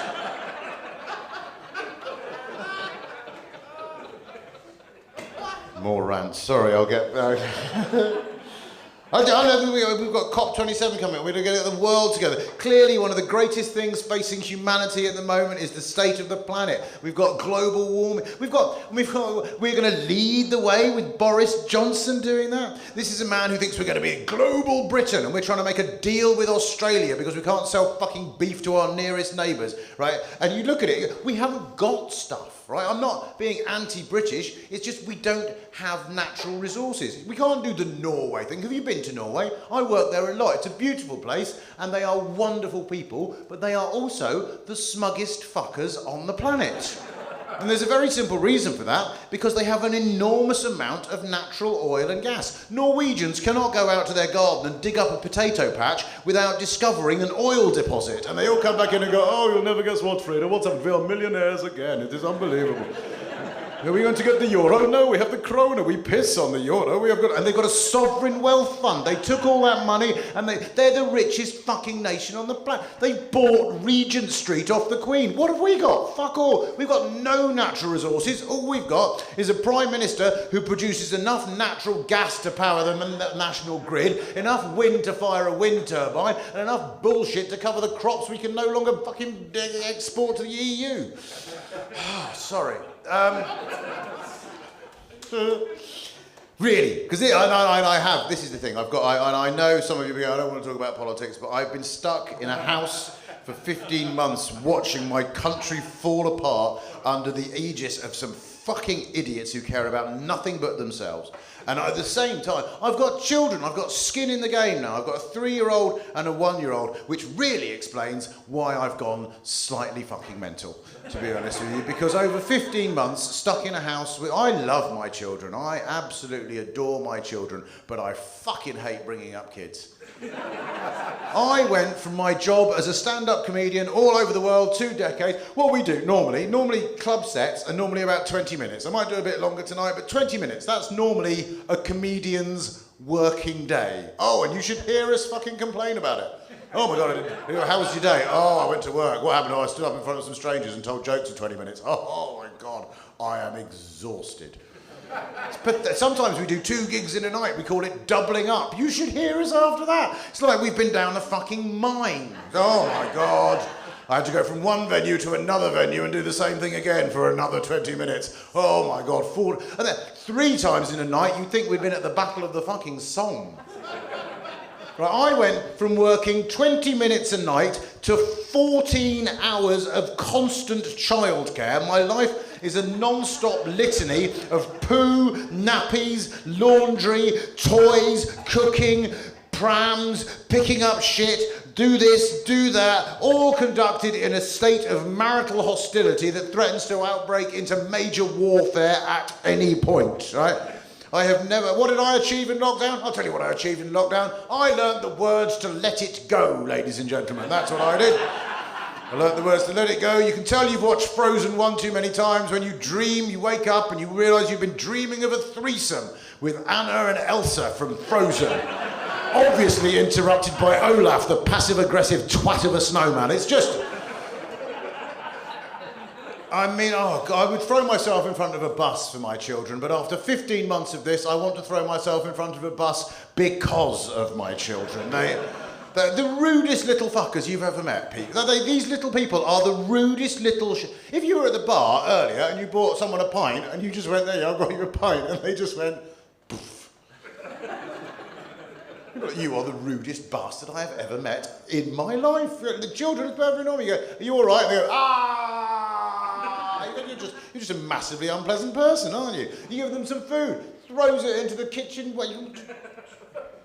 And you know, I mean, and you know you've lost when you find yourself telling a 3-year-old and a 1-year-old that they're a pair of ungrateful bastards and it's only 8:30 a.m. I mean, I went to school in Bath. I went to school up the other side in Kingswood, up on Lansdowne, right? And oh, really? Some fucking Moncton Coon twats in. Have we? I went to Kingswood. I got sent to boarding school when I was 10 years of age. And people go, oh, did it affect you? And yeah, of course it affected me. I mean, like the reason I get so angry with the people ruling the country is because I know exactly where a lot of them came from, because I fucking met them and I know they're emotional cripples because I'm one. You know, you get rejected by your parents at the age of 10. Did it have a long-standing effect? Well, no, not really. Just someone ripped out a bit of my heart and shoved it out my arse. But apart from that, I'm absolutely fine. Yeah. What are you going to do next? I thought I was probably ready to run the country, actually. That would be... Well, the worst ones. I mean, at least my school was co-ed, so I grew up knowing women were not just these strange creatures who... I went to university with a load of people who went to Winchester College, which was all boys, and I remember having a discussion with one of them who was convinced there was no such thing as bad sex, because at Winchester he'd been in a choir, and choirs, there was no such thing as bad sex because sex was fun, so good sex, or bad sex rather, was always better than a bad choir practice, at which point you go, you're fucking insane, mate. These people should not... We've got educational apartheid in this country and it fucks you up. Sending kids away at the age of 10? I thought... I've grown up and it's part of me. It defines who I am and I'm fine with it and I hope I've made my peace with it. But I always thought I could never dream of sending my children away. Now I'm going, 10 seems an awfully long way away.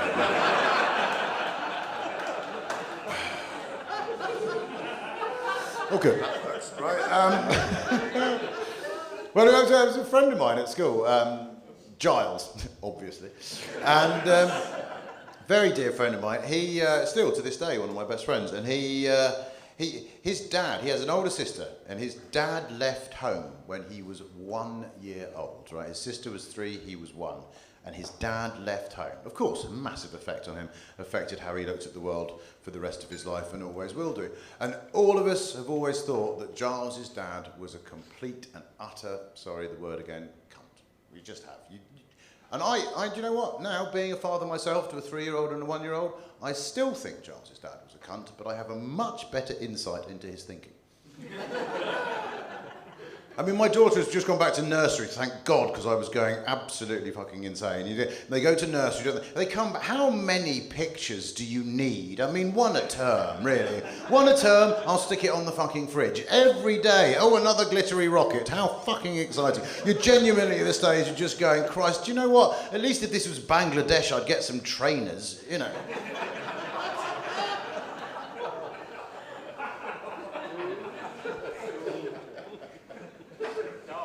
Because I came to it late as well, I did. Because people talk a lot of bollocks about not having it. I thought that I was going to be, as the older dad, I was going to be kind of cool and groovy with it, like, because men are idiots, aren't they, like that? Men have less of a biological imperative, so I waited till my mid-40s to have children, right? And I, being the idiot, I go, well, what that'll mean? Obviously, that'll mean I'll just be cooler and groovier, and able to sort of roll with the punches and just be like, hey, yeah, I'm your dad, but I'm your friend. And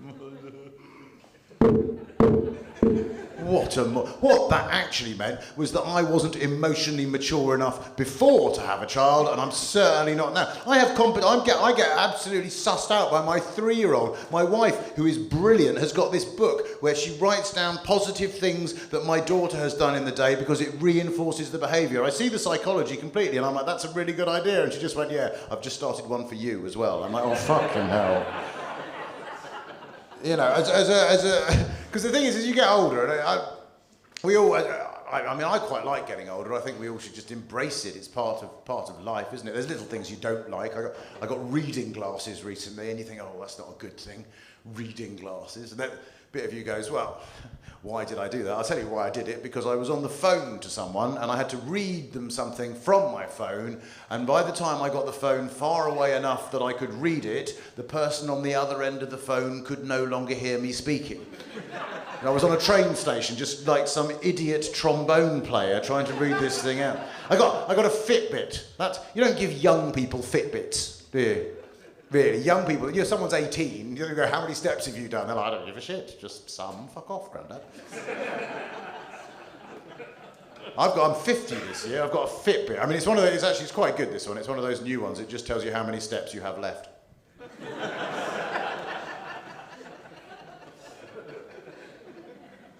But yeah, it's been a fascinating year having little ones and spending all my time with them, and of course I absolutely adore them. But I was thinking I was going to be cooler and groovy. I was talking to a friend of mine about this, who is he's another comedian, and he's quite well known. He's off the telly, you'd know who he is, and he's my best mate. He was best man at my wedding. He phoned me up. This was before lockdown. This was a couple of years ago. He actually phoned me up initially to complain about the size of his tax bill. I don't know if any of you have got any idiot wealthy friends. Yeah, you're not a captain. You know, the ones that go, oh my God, it's an absolute fucking nightmare, because both Mercedes are in the dealership, and we've had to get a chauffeur to take us to the second home. I mean, oh my God. Yeah, he phoned me up, right, and actually what he wanted to tell me was the size of his tax bill, as I say, and it was, I do all right, or I did until last year, but actually his tax bill that year was ridiculous. It was more than I had earned for the year, and this is my best mate telling me this, and I'm like, oh, right, okay. I said, that's a lot of money. And he went, isn't it? It's a fucking disgrace. I thought, disgrace, is it? It's your tax bill. He went, it's a fucking ludicrous amount of money. And I went, yeah, but, I mean, you know how they work out tax bills? And he went, how? What? I said, well, of course you know, they take your overall income and they ask for a percentage, so shut the fuck up, you bellend.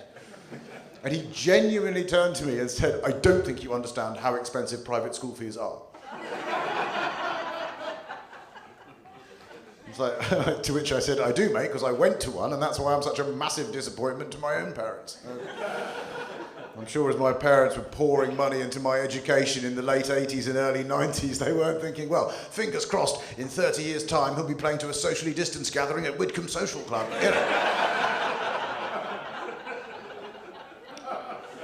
But this friend of mine, he said the other thing it turned out he actually wanted to complain about was his daughter, right? Now, I've known his daughter her whole life. She was 18, she's going to university. I went, man, that's brilliant. No, it's not brilliant. She's going to do fine art. And I went, well, so what? Art is an incredible thing. It's part of what makes us human beings. I wanted her to be an engineer or a lawyer or a doctor. And I was like, mate, you're a comedian. You're a comedian and your wife is an artist. So let's face it, your kids were going to be airy-fairy, show-off dickheads just like you. She's a great kid, right? And she's going to college. You should just be very fucking proud of her. And he went, what about you? And I went, what do you mean? He goes, what about your daughter? My daughter was 2 years old at this point. And he goes, what about your daughter? What do you want her to do? What do you want her to be? And I said, mate, I'll be honest, I was nearly 46 when my daughter was born. I probably want her to have a teenage pregnancy so I get to meet my grandchildren.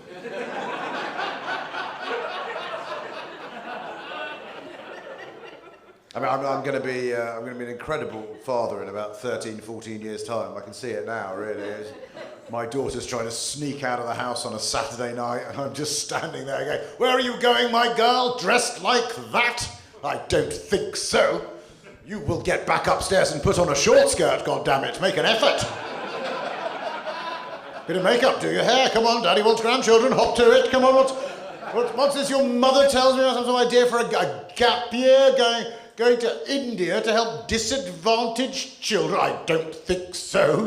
You are going to Magaluf, my girl, to drink porn star martinis from a fishbowl. Now, here's your plane ticket and your knee pads. Knock yourself out. Now. Don't say I don't ever do anything for you. Son, are you off as well? Yeah, fair enough, lovely.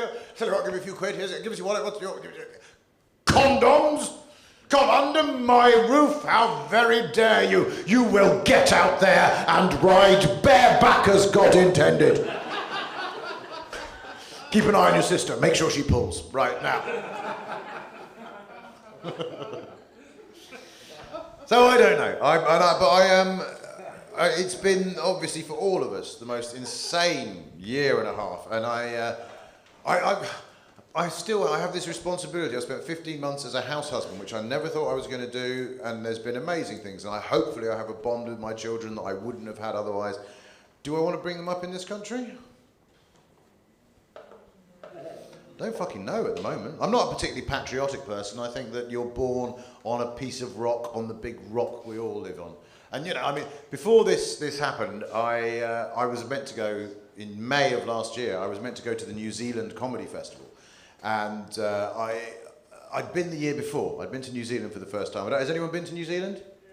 It's the most amazing place. I totally fell in love with it. And obviously, we've had a year of being told how jolly well they've done at fucking everything.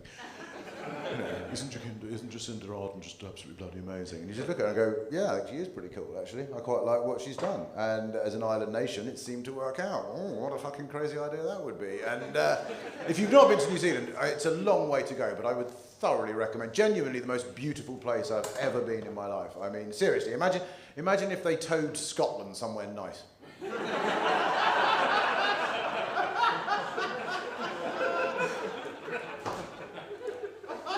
And they are the nicest people you've ever met in your life as well. Kiwis are just gorgeous. They're just there. There's something. I've got a theory, because what we do over here quite regularly is we confuse Kiwis and Australians. We think they are the same people because they're both antipodes. It's a 4-hour flight between the two. They are totally different cultures. We just confuse them. Because the thing about, I love Australia. I've worked in Australia many times. I think it's a fabulous place. But Aussies are just that little bit more irascible, aren't they? They're just that little bit more up in your face, aren't they? They're a little bit more fucking aggressive, aren't they? You know, Kiwis a bit more, they're a bit more laid back. No Kiwi has ever called me a fucking pom. Right? And I think there's a very simple reason for that. It's to do with how the two countries were originally colonised, right? Obviously, New Zealand, well, Australia was kind of the first Europeans who turned up didn't want to be there. They were transported pretty much against their will. They travelled all the way across the world on the most dangerous journey of the era, probably for an offence they hadn't committed. It was a penal colony. Nothing wrong with that. Australians, though, many of them descended from convicts. Turned up on the other side of the planet going, fucking hell, I don't want to be here. Kiwis, on the other hand, turned up. They were settled by Scottish Presbyterians who turned up on a boat going, oh, hello. Oh, this is lovely. It's very familiar. Oh, are you local? Oh, hello. We'll probably be friends, right?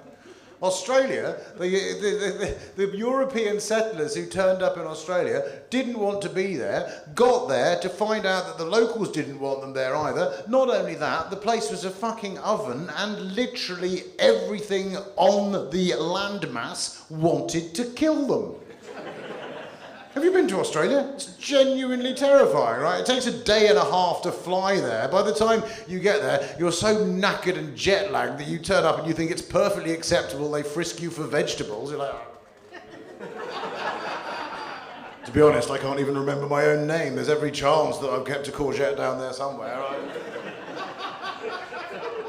You're just all over the shop, and then you go back and you stay with your kind and benevolent Aussie host, and you have that weird jet-laggy kind of sleep. You can fall asleep in the middle of the day, morning, afternoon. You wake up any time of day or night, and you sort of come into the front room completely all over the place, and your kind of benevolent Aussie host is just out there, careful, mate, fucking careful. What's the problem? Spiders, mate. Spiders. Could be one of the two most deadly poisonous spiders in the fucking world. What, in the front room? Could be anywhere in the house, mate, but right now, yeah, in the front fucking room. You're right, Jesus, I just go in the garden. Don't go in the garden, mate. Well, what's in the garden? Snakes, mate, snakes. 9 of the 10 most deadly poisonous snakes on the planet live on the Australian mainland. Any one of them could be in the garden at any given fucking moment. Stay the fuck away from the garden. All right, Jesus Christ. I'll just go down to the river, I saw it. Don't go down the river, mate. What's in the river? Sharks. What? You got sharks in the river, bull sharks, mate. Most deadly, vicious, aggressive sharks known to mankind. So vicious, deadly and aggressive that not only are they saltwater breathing, but they can actually freakily breathe fresh water as well, swim up the river, bite your fucking legs off. All right, I just stay on the riverbank. Well, don't do that, mate. Why not? Saltwater crocodiles. What the fuck are they? Lizards, mate. Giant lizards. Prehistoric dinosaurs. Biggest fucking lizard on the planet. Essentially jaws like a JCB. Snap you in two like a twig. If the sharks don't get you, the fucking salties will. All right, mate. Jesus, I'll just go down to the seaside. Don't go in the sea, mate. What's in the sea? Snakes. I thought they were in the fucking garden. Yeah, that's the 9 of the 10. But the 10th most deadly poisonous snake is a sea snake, which by 1,000,000 to 1 chance happens to live off the coast of Australia. If you see one, don't run away. Why not? Because you might run into a box jellyfish. What the fuck is a box jellyfish? Most deadly poisonous jellyfish on the planet, mate. Tentacles 100 feet long. Get stung by one of those, you die a slow, painful, agonising death. And you don't want that because you need your wits about you in the water. Why? Because of the sharks. What? I thought they were in the river. That's the bull sharks, mate. And they may come out to play in the bay. But out there, you got the great white. That's the one everyone talks about. That's not the real bastard. It's the tiger you want to watch. Fuck it. All right, mate. I'll just come back on the beach. Don't go on the beach, mate. What's going to kill me there? The sun.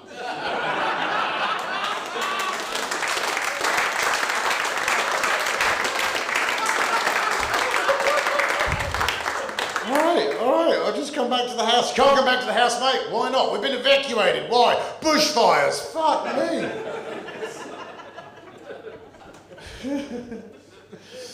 So there's no wonder Australians are a little bit on edge, isn't it? Whereas Kiwis, a little bit more relaxed. You know, there's no natural predators in New Zealand. No natural predators at all. It's like they all stood in Australia saying, let's wait till the English come and freak the fuckers out. Apart from what? Apart from a South African road victim. Rugby team. Rugby team. Thank fuck for that. I was just thinking. Yeah, you don't quite understand the word indigenous, do you? But obviously, because the word South African means it's not indigenous. But then, who are we to expect someone who knows about South Africa to preach me on racial correctness? Now.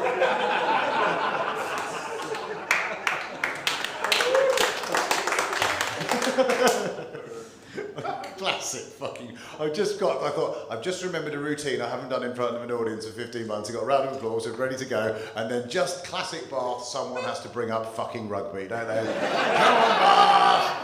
Just I feel the rugby vibe come off you, and we know what this town is like. So I used to love going to the Rec.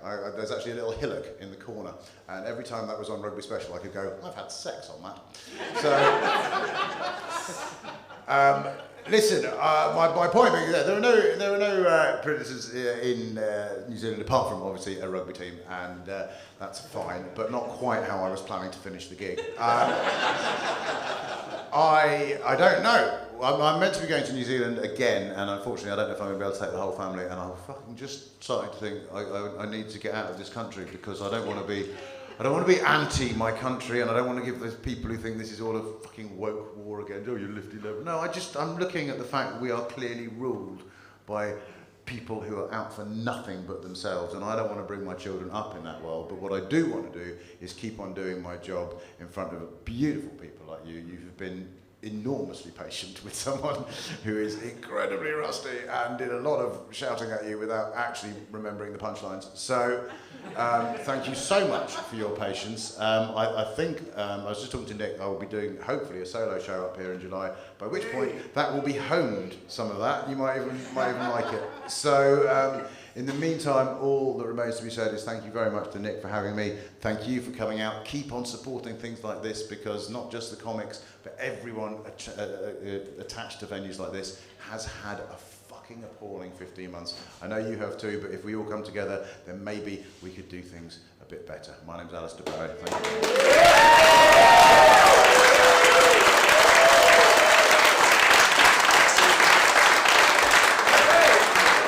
Alistair Barrie.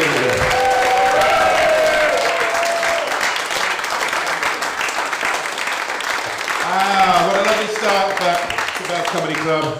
I hope you enjoyed this evening. The bars up here are shutting the bar up here. So we can go downstairs because there's no curfew now, so we can have another drink downstairs if anyone wants to buy me one. Enjoy me for one. We've got another one every 2 weeks now until there's a festival, which there will be in July. I'll tell you about that in a minute. 2 weeks' time, we've got Scottish Falsetto Sock Puppet Theatre here, and the wonderful Archie Maddox. And 2 weeks after that, there is, what have we got? Oh, Raymond and Mr. Timkins Review over here, and also James Dowdswell. And we've got some mystery female guests as well, which we haven't revealed yet. Just to keep the F rating going, don't worry, we're still on it. And then 16th to 31st of July, Permission to Laugh. We're going to give you 2 weeks of comedy in a festival down here, the Forum Coffee House, new venue, and various other things around town. So keep your eye on the website for that. It's all going to be announced in the next week, assuming I can get out of this place, which I'm managing at the moment, and actually program it. So we will be there. Alistair will be back. There'll be about 40 solo shows, and lots of things here. Henning Vane is already sold out here, but only at distance capacity, so keep your eyes on that. Once we're sure that we'll be back to full capacity by then, we'll be releasing another 65 tickets for both of his shows in here. And lots more to come. So for now, thank you very much. Let's have a drink downstairs and give it up for Harriet Braine, Phil Cooper and Alistair Barrie. Thank you.